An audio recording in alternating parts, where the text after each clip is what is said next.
Good evening. Welcome to Club Book with Imbolo Mbue. My name is Shannon Gibney, and I'm a writer, educator, and editor. I'm also a two-time winner of the Minnesota Book Awards for my novels See No Color and Dream Country. Before I introduce Imbolo properly, allow me a moment to tell you a bit more about the unique series that is bringing her to you. Club Book is a program of MELSA, the Metropolitan Library Service Agency, made possible through Minnesota Arts and Culture Heritage Fund, and coordinated by Library Strategies, part of the Friends of the St. Paul Public Library, Ramsey County Library, and they're organizing tonight's talk. Thanks also to partnering bookseller Red Balloon Bookshop. A purchase link to How Beautiful We Were, which I cannot recommend highly enough, will be available in the comment section of this live feed stream. Have it shipped, pick it up at their lovely store in St. Paul, or have them deliver it personally to your door if you're in the area. And one final housekeeping note. Also in the comments, you'll see a survey link. MELSA would greatly appreciate hearing what you think of this club book program, and it's quick and easy. So now, without further ado, Cameroonian-American novelist Imbolo Mbue burst into the literary scene in 2016 with her debut novel, Behold the Dreamers. Semi-autobiographical in nature, the book tracks a young Cameroonian couple as they struggle to reestablish themselves in New York City in spite of racial barriers and the economic upheaval of the Great Recession. Lauded by the New York Times as, quote, a dissection of the American dream, savage and compassionate in all the right places, end quote, Behold the Dreamers became an Oprah's Book Club pick in 2017. Mbue's anticipated follow-up, How Beautiful We Were, hit shelves just last Tuesday. A heart-wrenching story about the collision of a small African village and an American oil company. How Beautiful We Were reads as a contemporary fable. In a starred review, Kirkus raves that Mbue's masterwork, quote, uses an ecological nightmare to frame a vivid and stirring picture of human beings, asserting their value to the world, whether that world cares about them or not, end quote. After a short presentation by our guests, we'll have time for audience Q&A. Simply drop your questions in the comments thread here on Facebook, and our tech manager will route them to me. If you prefer to ask a query a bit more anonymously, you can also send a private message to Club Book here on Facebook, or send an email to clubbookmn@gmail.com. All right, so now we're going to get into it. We have our esteemed guest right in front of us in the company of our living room or your bedroom or wherever you might be. I have so many questions. Imbolo, for you. I'm just trying to figure out where to start. And I think the first place I'm going to start is the question, why did you write this novel? I mean, if you even know, okay? I'm a writer myself. Sometimes people ask me questions like that, and I'm like, I don't know. But just thought we would start with that. Why did you write this novel? Why do you write it all? Well, thank you, Shannon. Thank you, Club Book and the libraries, and thank you everybody for coming today. I haven't been asked that question yet. Why did I write this book? I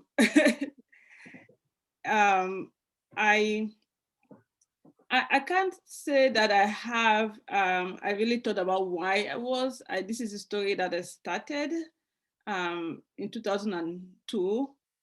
At this point, it's 19 years ago. I started it because I was inspired to start writing. And when I started writing, this was the one story that I wanted to tell. It came from a place of fascination with people who stand up to fight against any form of injustice in their community, in their world. I grew up as a child who was very fascinated by revolutionaries, particularly the revolutionaries in the 20th century. I'm from Cameroon, like you said, I grew up in Cameroon.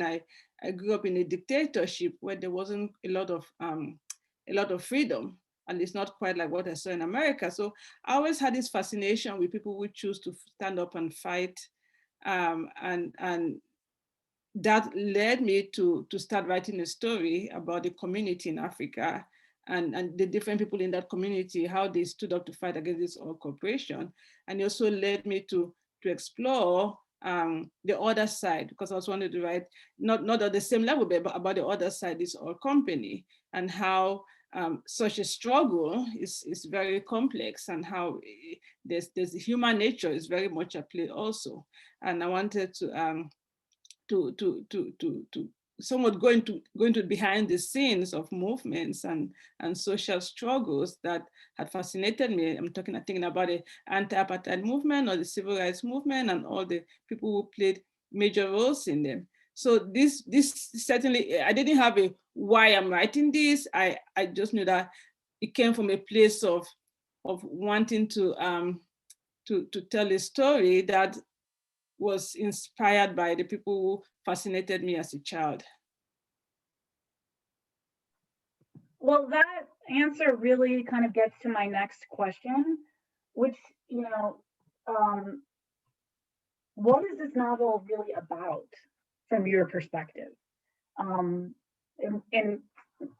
again, another sort of tricky question. I know as artists and writers, it's like, you feel called many times to put a work out into the world, and then it's not necessarily your job to filter out how people receive it. But what, if anything, with that, right, that question about what is this novel about, what, if anything, do you want readers to get from the novel?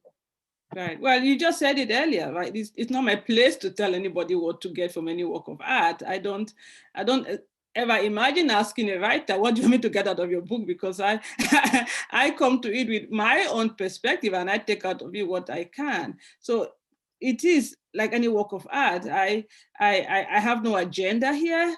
I am not trying to make you see the world one way or another. I am simply presenting a story, which is not an uncommon story, right? This story has environmental degradation at its core. It has a corporation that is acting like one of the colonial masters. This is very much about corporate imperialism.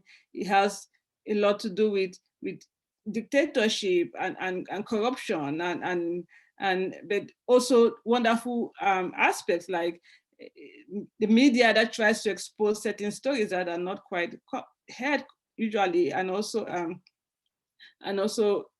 people who are on both sides of the struggle trying to do their best. So I didn't exactly have any sort of agenda. I don't think I want you to take anything or not take anything. Obviously, if you take something positive, hooray for me as a writer and as a human. I think we all have a capacity to grow and learn. And as a reader, I have learned and grown a lot from literature. But I don't, it's a work of art, and I hope that any reader can take out of it what they wish to take out of it. So there's so much range. It's an intergenerational story. So it takes place over many years in this fictional African village of Kasawa. And again, there's so many fascinating characters, but I wonder if you could talk a little bit about Thula. I mean, so as I said, in many ways, this is a multivocal novel with many protagonists, but in many ways, I mean, it's centered deeply on Thula. And I wonder if you can talk at all about creating her character, what that was like. Is she based on anybody? I mean, I know you said in your introduction too that you were inspired by leaders and ordinary people kind of rising up against corporations and whatnot. Yeah, I just wonder if you could talk about, she's such a singular character, both in her community in Kasawa as well as on the page. I don't know if I have seen a character quite like her before. Thank you. Yeah, I mean, she is certainly a character who she's certainly a character who I spent a lot of time with. She's the very first character. When I started writing this book, Tula was the first character who appeared, and the story very much revolved around her. She's a girl growing up in a village. The story is set in a fictional African village. And she has a lot of questions about why the world is the way it is. She's very, even for a child, she's full of questions, and she's quite angry also because she doesn't understand why this oil companies is polluting their land and nobody's doing anything about it. And she sees her friends dying around her because the poison gets to the children and the children start dying. And not only that, her family is very much affected by this struggle. So having that desire to do something as a child, she grows up to become a young woman who basically takes the struggle into her hands. And she's very interested in getting educated. She goes through a lot, even as a child, to get an education. And eventually she comes to America. And America is where she really, I guess, gets her full education as a revolutionary. America opened her eyes to democracy. America opened her eyes to people standing and marching and pushing back, and the books she read here and the people she met here. So it was that education certainly made a difference for her, and eventually she goes back to her country to lead this struggle to not only to bring the oil company to justice, but also to do something about bringing democracy to her country. So yeah, and I just want to tell our readers as well, or our viewers as well as you, I have a 6-year-old here and a dog. So we're trying to negotiate that right now. So thank you for your flexibility here. So, you know, you get at sort of Thula's development as a revolutionary, as a young woman who cares deeply about her family, her community, her home, and the pollution that's I mean, the novel starts off with like there's children dying, time. I mean, it's a very grim situation that they're in. As I read through the novel, on one level, it seems to be exploring different strategies for the dispossessed to fight their oppressors and the particular costs of each strategy, right? You can bury your head in the sand. You can tell your story to your neighbors. You can tell your story to the world. You can organize with different cultural, social, political factions. There's legal remedies that you could try. And then, guerrilla tactics and violence. And so individuals in Kasawa, including Thula, I mean, they adopt various strategies against Paxton, this evil oil conglomerate that's aligned with the corrupt government, His Excellency, at various times. And they have different levels of success and failure. I want to just read a very short section here, or line, I guess. And this is later in the novel. And this is Nubia is one character, Juba's wife, later on. And she says here, she's had sort of a rough coming up, growing up. Thula knew about Nubia's father. She'd lived longer than Nubia, seen more, and yet she believed still that goodness would triumph. Nubia saw no use in telling her that the world operated under laws Thula could never change, and that our sole obligation was to ourselves, to our happiness, and the happiness of the ones that we love. I mean, this is just one example of the richness of the book, right? I mean, that's just one perspective, right? On how do you deal with this ongoing corruption and oppression. And Juba and his wife have made a particular choice, which is very different than the choice that Thula made. So, Thula, the revolutionary, tries to reason with Paxton at different times. She tries to argue with them. tries to take him to court, you know, pressure the corrupt government. There's all these different strategies. But in some ways, you know, it's like we see the cost benefit analysis, right? But in some ways, I think you could argue like that. Does it come to naught, right? And I would say, and I don't quite understand why the book it still doesn't succumb to nihilism, you know, and this idea that like, okay, there's no hope, even though some of the characters in it certainly do. So, you know, I would still characterize the book as interested in the possibilities of human and spiritual connection, like that, and particularly connection to place. I know this is a long question, but right. You know, no, please, I'm enjoying. It's so rich, you know, and just there's so much there with this. I mean, what would you say about that issue? I mean, in terms of sort of like where the book kind of leads us to, and I know there's issues of sort of, okay, you don't want to reveal too much to folks because it is a brilliant book. Like we do want folks to read it. We don't want to give away everything, but I love novels and I read them because of the ideas in them. And there's so many ideas to really pick through in there. But I mean, what would you say about this notion that the novel is trying to parse through these different strategies for social revolt and combating oppression? Right. Yeah, well, I just want to give you kudos, first of all, for being able to juggle. I can see you have a lot going on. Yeah, and I'm sorry. It's like, I completely understand. I just want to praise you because I know it's not easy. So thank you for doing this, even though you have so much going on. I mean, it's not easy being a mother, a professional, a writer, talking to another writer on Zoom in public, and you handling it all with grace. So much. I appreciate your support. We were talking before that Imbolo also has 2 children who are the same age as mine, so you understand my struggle intimately.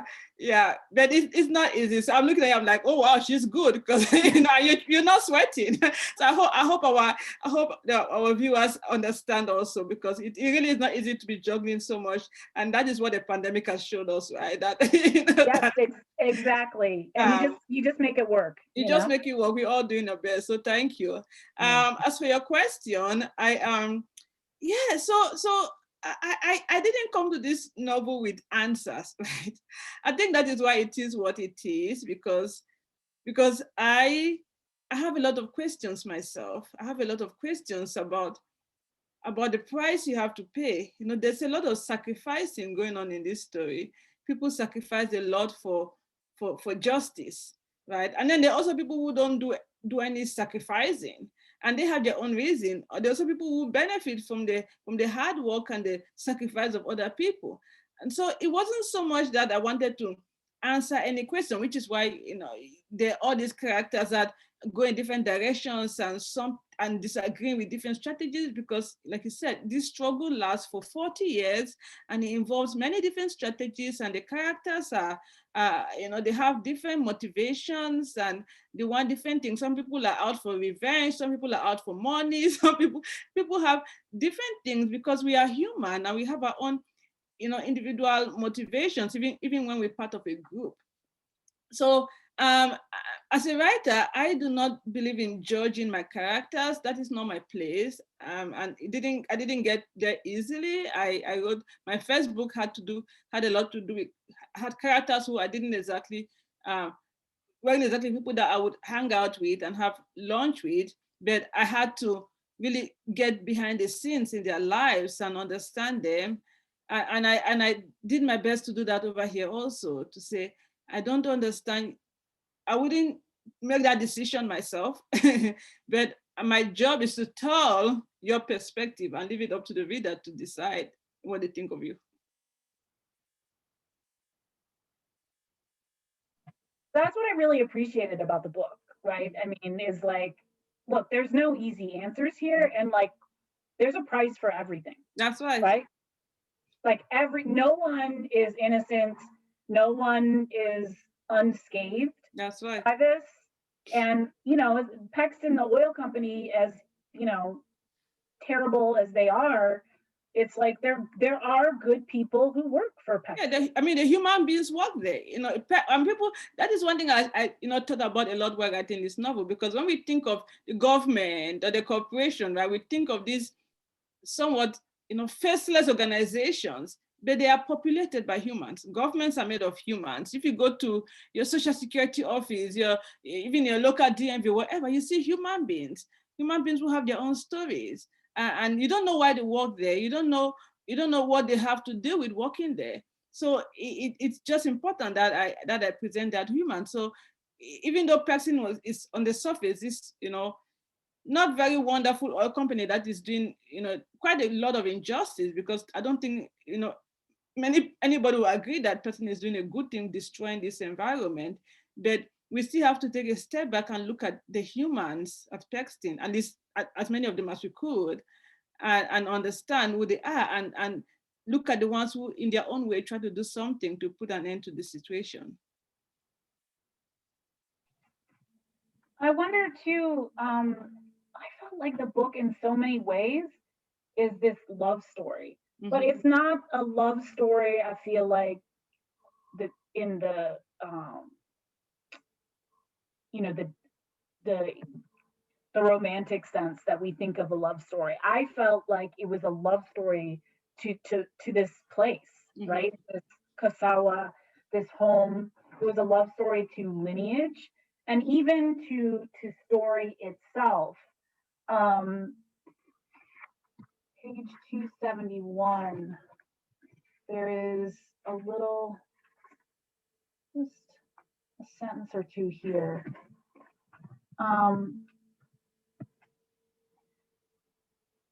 Oops.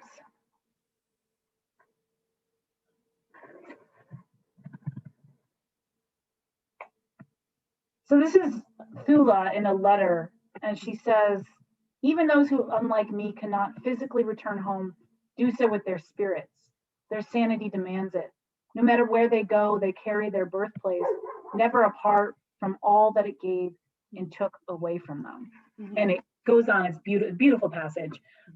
So I again encourage our viewers to check it out for themselves. But at once that seems like a very sort of indigenous African sort of understanding, is sort of how I would characterize it, to place, like it doesn't feel very, you know, American in the dominant sense, right? And so, yeah, and but it's beautiful, right? I mean, it sort of takes your breath away a little bit. But I wonder if you can talk about, you know, that idea is that this book is, you know, sort of like this love story to this place, to lineage, to home. But then at the same time, I'm a Buddhist, so I've noticed some themes, and maybe I was extrapolating a little bit, but of that love, when people get too attached to it, it seemed like it just went awry for them a little bit. So I wonder if you could talk about that a little bit. Right. It's funny you saying that, because today I was thinking and I said, you know, part of this struggle, I mean, there's obviously the issue of the villagers would like to live in a clean environment, and they're fighting this oil company because there is a real, when the story starts in the present, there's a major issue going on with the rivers are covered with toxic waste, and the pipelines are spilling, the air is just very dirty, and there's a major issue going there. And so they're obviously fighting for a clean village, just to be able to live in a clean place. But there's also the part where they really want to hold on to their way of life and to their past. They're very connected to their ancestors. They're very connected to everything that has happened in this place. And like Tula said in the passage in which you live, like, this is our home. We don't want to go anywhere. And I think that is not uncommon for people who were born in the same place, live in the same place, you know, their family and friends are there. You have an attachment to it. And that is something that I didn't think about a lot, because I I left home when I was 17 and I moved to America. So I cannot appreciate what it's like to be born in the same place, live in the same place, be surrounded by your family and friends. Your whole world is still the same. I remember when I had a coworker many years ago, and she lived in the Bronx in New York City, and she said, "I'm never leaving the Bronx. I was born here. My family is here. My friends are here. I work here. This is where I'm going to live my whole life. This is where I'm going to die." And I thought, oh my gosh, because it never occurred to me that there were people like that who just are in the same place their whole lives. But it is not uncommon. I think in the modern world, and especially in America, we tend to move around a lot. You're born in one town, you move to another state, you go to college somewhere else, you travel around. But if you are from a community, like an indigenous community, quite like the one in this book, and this is also in the 80s when the story starts, it's not exactly as if people are going out overseas or going abroad. Like in the 80s in an African village, your world is maybe your village and the surrounding village and that's about it. So that is a huge part of who they are, right? It is a huge part of the essence. And they also have a strong connection to the past, to their ancestors, and to everything that has happened to their land and how they have survived. So they're also holding on to that. And I see your point about the Buddhist element, because there's a whole attachment thing going on. Okay, like you guys are too attached to your world and to your land and to that. But they have different spiritual values, right? So their spiritual values are about holding on. Let's be attached. Right? They're all about being attached.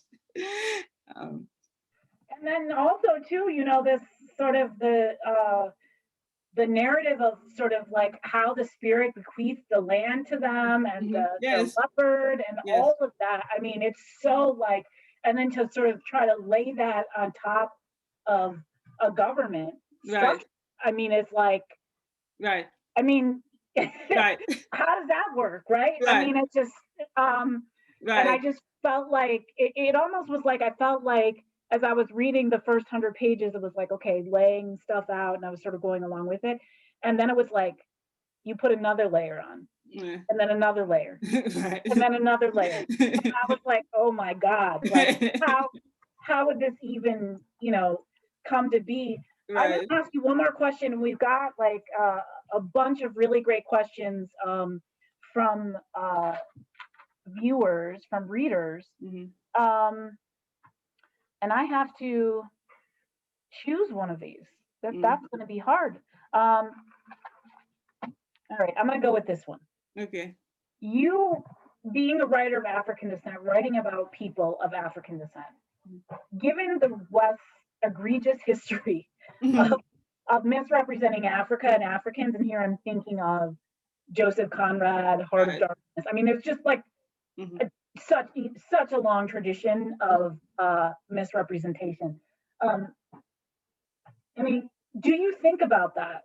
Do you contemplate that in your own work? I mean, because these are characters that you've rendered here in How Beautiful We Were, that we don't really see. I haven't, I've certainly read probably much more widely than the average Westerner, a lot of African writers, but still, and yet I haven't quite seen these characters yet. So I wonder if you could kind of talk about that a little bit. Right. Well, it's funny because you mentioned Conrad and all of those guys, and I had a very different experience. As a child, I actually read books that represented Africans. I read books that were like this. I didn't read Conrad growing up, because even if I did, I would have said, what is that? Because in my childhood, at least when I was growing up, until I came to America as a teenager, there were lots of great books by great African writers. So when people say to me now, oh, they're all these African writers, I'm thinking, what world are you living in? There were great African writers since the 50s, 60s. I mean, this is not new. I read books by Ngugi wa Thiong'o from Kenya, Elechi Amaji from Nigeria, Kamara Lai from the Guinea. These are all books that portrayed Africans like the ones in How Beautiful We Were. So and I love those stories. And maybe this was also driven by sort of nostalgia for the books of my childhood that portrayed Africans, especially in Ngugi wa Thiong'o, who I highly recommend that people read because it's just not very well known in America. like he portrayed Africans pushing back against colonialism, pushing back against corporate imperialism, pushing back against corrupt government. So because I already had this fascination with activists and dissidents and revolutionaries, this book certainly helped shape my thinking. So, and the other thing is that I spent my early childhood in African villages. So up to about the age of 8, I lived in a couple of different African villages. I wasn't from those villages. My mother worked there. My mother worked for the government, and we lived there. And so my early childhood was in African villages. And I thought it was wonderful to live in African villages. I was surprised when people make fun of African villagers and think that they're somewhat backwards or not as intelligent because they live in African village, because I thought, you have no idea how wonderful and intelligent and sophisticated people are. And so I just like I portrayed the Wall Street executive as a complex character, I had to portray African villagers as complex characters, because it doesn't matter what setting. I prefer to look at a human being. I prefer to tell their story as opposed to make them into some sort of thing to make a message. It's just important to me that I look at the human. And because I grew up in a place where people like the characters in How Beautiful We Were not uncommon. I mean, maybe not Tula, but there were certain characters who had that way of talking. I just had a short story that came out in the New Yorker today, and it's about also set in African villages, in an African village, and I grew up around that. So I'm happy that I wasn't exposed to the kind of literature that made a caricature out of people who I knew to be like very full and complex human beings. Thank you for that beautiful answer. We have a question from Facebook. As an American raised in Cameroon, I've always struggled to better understand the relationship between America and African countries. I'm so grateful for authors like you who explore these themes. What are some things you wish Americans understood about Cameroonians and other Africans? What do you wish Americans understood better about themselves and the relationship this nation has had to African countries and people? Which that is dealt with a little bit in the novel too. Right. I mean, like you mentioned earlier, Africa has seen its share, right, when it comes to being used by the West. I mean, we start all the way from humans being pillaged to there's things happening in this novel. They're all taken from real life events, whether it's oil, whether it's diamonds, whether it's copper. Like it has happened and it continues to happen. But again, I am not a historian, right? I am not a sociologist. I'm not a political scientist. I am a novelist. So I do not claim to be an expert on African issues or relationship between Africans and the West. I tell stories about humans, and from those stories, you can deduct whatever you want to. But my interest is not to make a political analysis. My interest is in telling the stories of the humans and seeing how all of these global factors have influenced the life of ordinary people. And we appreciate that you are a novelist because you can get at that human truth. I always say there's historical truth, and then there's human truth, and novelists are concerned with the first thing. We got another great question from a reader. Kasawa is in an unnamed country. Why did you choose to leave it vague? Did your own youth in Cameroon influence anything we see through Tula's eyes? And you talked about that a little bit, but yeah.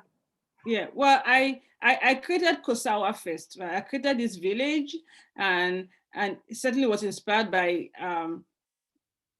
many places in Africa. I took many different elements. I mean, the characters have names like Malabo and Tunis and Lusaka, which are African capitals. But I created this village based on my knowledge of African cultures and having read books by Africans and having grown up in Africa and lived in African villages. So I created this village. And it wasn't important to me that I put it in a country to make it real. like to me, it was real enough. It is a real place. It might be fictional, but it is real, and that was most important. That was what was most important, not so much that I put it in a country. I mean, anybody can tell it's in Africa. You can figure that it's probably in West Africa because it's somewhere close to the Atlantic. But it didn't, giving it, putting it in a particular country was not, I didn't think that was necessary. It's interesting because it's sort of like every country and every culture has its own very particular history, but I feel like the mythology of Kasawa, you rendered it so beautifully, you know, that it really did feel like a real place. We got another question here from a reader.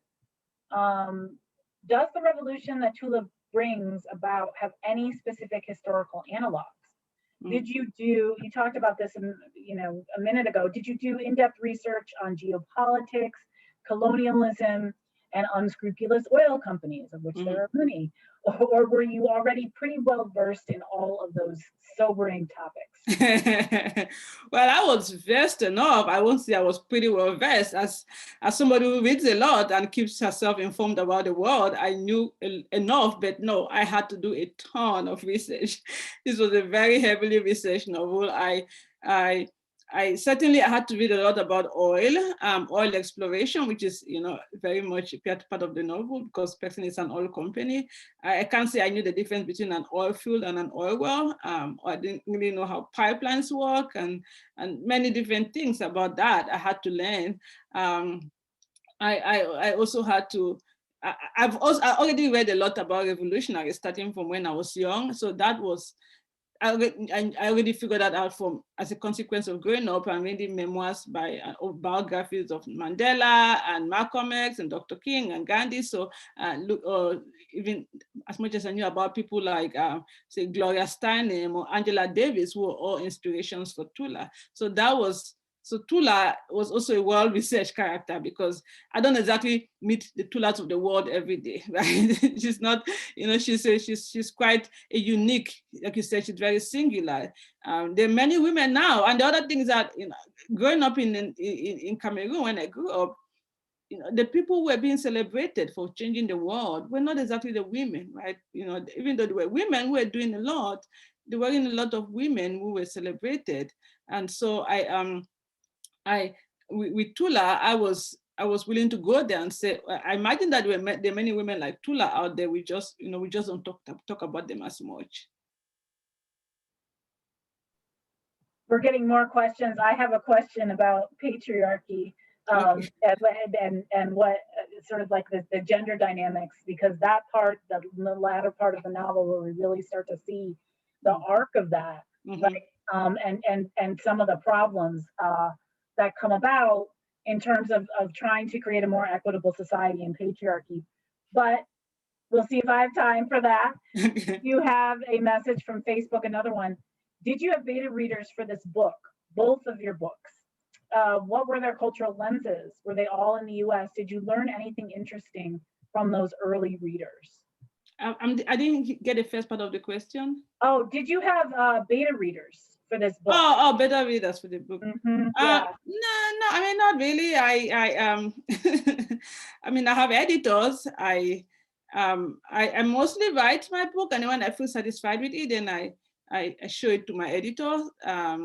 Where with Behold the Dreamers, I had a couple of people read it, and then it went to my agent before my editor. And just for people who don't know how the publishing process works, your book gets edited. So there's a lot that you do when you meet your editor and you talk about it and you work on it. And it was the same thing with How Beautiful We Were.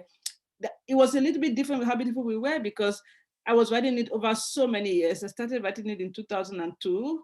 And then I put it aside in about 2011 to write Behold the Dreamers, and then I came back to it in 2016.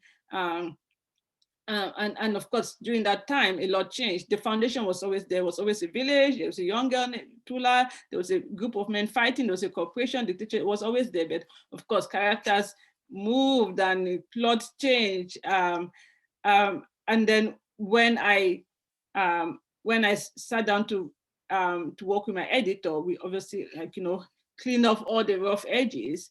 I also have wonderful friends who read who read my work. Who also actually a lot of them are Americans. So it didn't. If you look at my acknowledgement, you see. So they also read my work. But certainly, it was. I mostly write what I believe I'm called to write. Then in the final stages, I work with my editor to like I said, clean up the rough edges. Because I should add that when if it wasn't for my editor, the book would probably be 500 pages. Right, you're talking about like all these things. There's so much temptation to throw everything in there, and my editor say, okay, let's not get out of control here. Let's keep the story nice and tight. So I had a wonderful editor. The editors of the world are just amazing. When you find a really good editor, it's like, oh my God, thank you. It's a different kind of talent from writing. It's it very is, different talent. But it is a talent, and it's very. It is definitely a talent. Oh my gosh. Can you talk also a little bit about that journey that you mentioned of starting to write this book, and then you said you put it down, and writing Behold the Dreamers, and then now coming back to this one? That's not.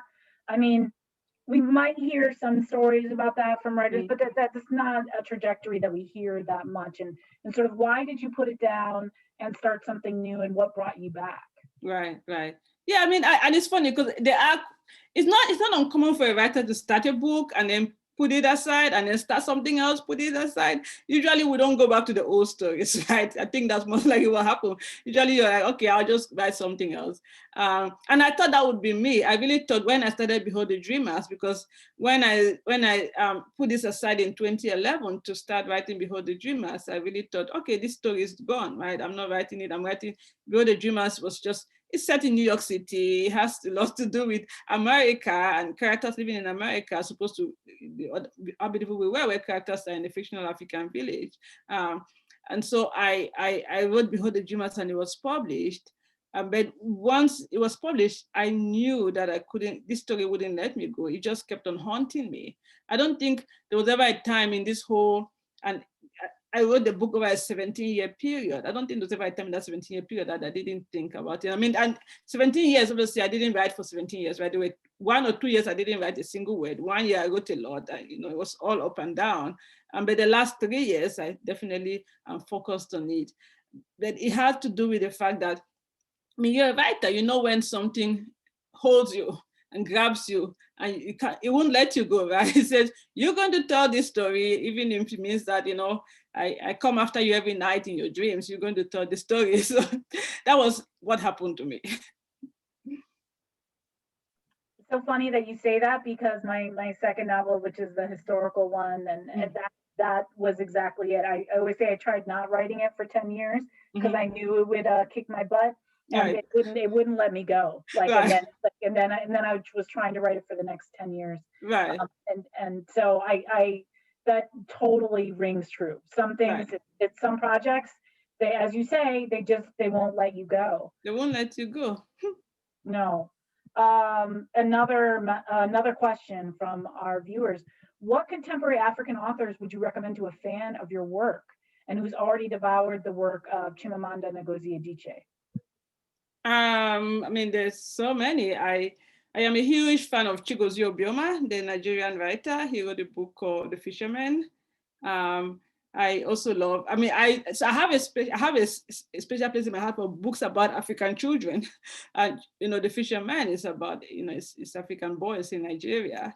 Novale Bulawayo's We Need New Names. That's also a book about African children. I really love that one. So, and Wayetu Moore just had a memoir that came out last year. It also has to do with her family living in Liberia to come to America when she was a child. So those are 3 African writers that I would definitely recommend.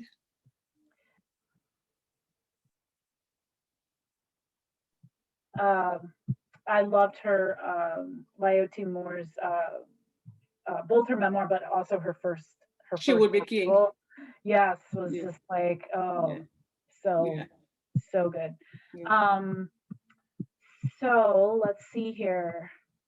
I'm trying to figure out here.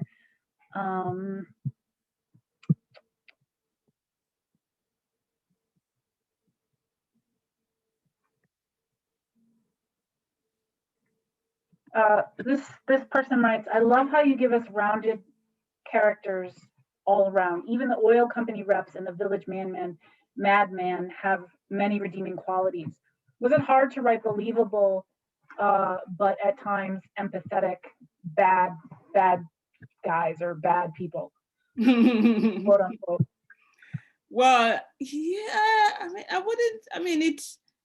it's not any harder to write bad or good people. I think it's harder to write complex characters, whether they're good people on the surface or the bad.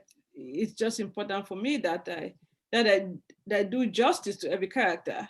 And that is the benefit of having written one book. And when I wrote Behold the Dreamers, it was a big turning point for me when I started realizing that I could show the same level of empathy to the Wall Street executive the way I could show it to his chauffeur, an African immigrant. Because before I was thinking, oh, Jende is an African immigrant. He's like me. He's from my town. Of course, I should be nicer to him. But that it doesn't work like that. Like at least my kind of literature doesn't work like that. So I don't think it's difficult. I think the characters that are difficult. I mean, in Behold the Dreamers, the character of Cindy Edwards was very difficult, and certainly in How Beautiful We Were, Tula is not the easiest character in the world, because she's so complex. But no, it's not particularly difficult to write people that, and I don't necessarily think that Konga is a bad guy. He's a madman. He makes a decision that sets the whole struggle going, but he's more complex than bad. I'm not a big fan of the good guy versus bad guy. I just don't look at life like that.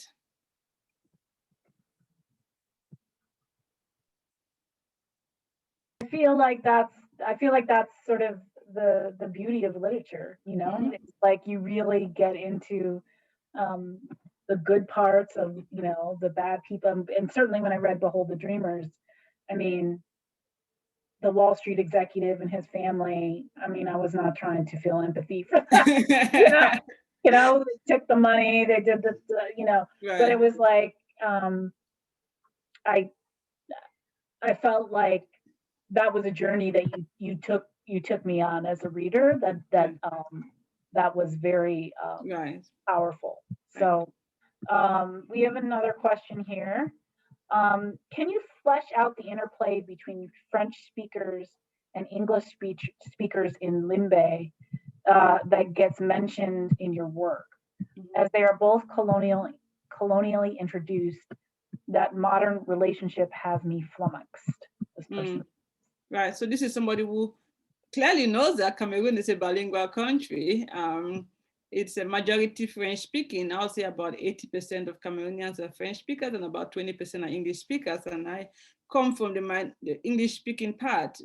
So I grew up as a linguistic minority, which is not the term you hear every day. But I grew up speaking English in a country where speaking English wasn't exactly very valued. But yes, it has caused quite a lot of disagreement and sadly a lot of fighting and bloodshed. About 2016, some people in the Cameroonian side decided to ask for more equal treatment, because it's just we were marginalized. Being English speaking, you just don't have the same advantages as French speaking, which doesn't mean that the French speakers have it any easier, because it is a overall pretty corrupt government that we have. So whether you're French speaking or English speaking, there's a lot of corruption.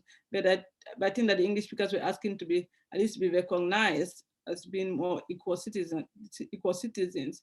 And the government pushed back, and there's been a lot of bloodshed. Villages have been burned, protesters have been slaughtered, children have been killed in classes.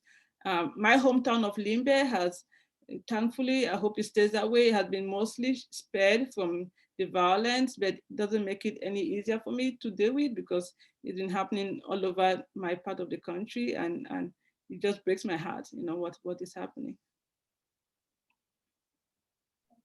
Thank you for that. And this sort of leads into the next question from a reader. How has your work in international fame been received in Cameroon? And have you heard feedback from expats and other diasporic African communities? Well, I haven't exactly spoken about my work a lot in Cameroon, but when I was there in 2018, I met some people in my town who have read my book. And it's just, I mean, that was just before the Dreamers they had read.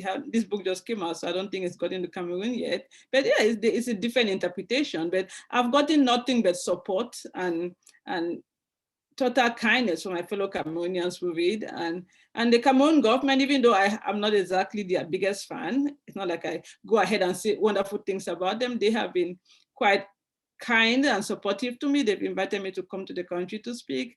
They've reached out to my team on several occasions. So I would say they have shown me support, even though, like I said, I don't exactly go ahead and sing their praises when I get in public. I'm gonna sort of wind this down and ask you my burning question here about in how beautiful we were. What do you think the novel is saying about the role and limits of patriarchy in social movements and change? It's like again, I'm not going to reveal anything, but I was shocked by Tula's. There's a scene where her friends sort of like prepare her for this great liberation day that she's been getting ready for, and what they do. I'm like, I mean, I know I'm a Western reader, but I mean, my head exploded. Like I cannot. I just cannot.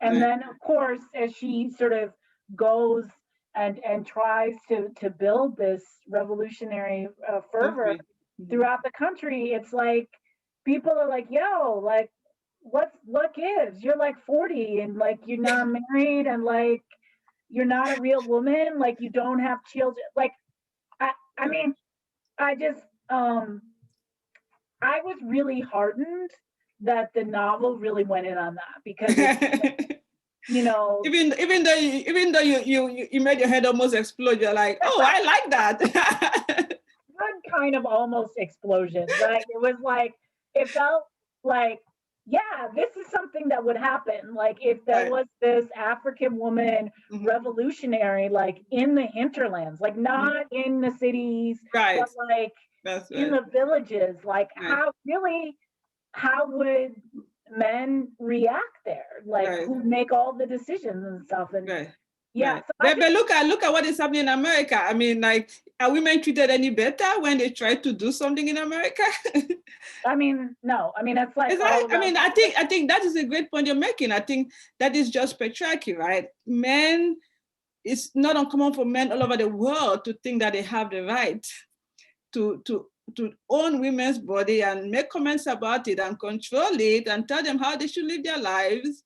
I mean, it's happening every day here, but yes, I think in a traditional society like Tula's, where there's just very strongly rooted values on a woman's place, it's very difficult. That was one of her struggles. A woman who somewhat owns her life, right?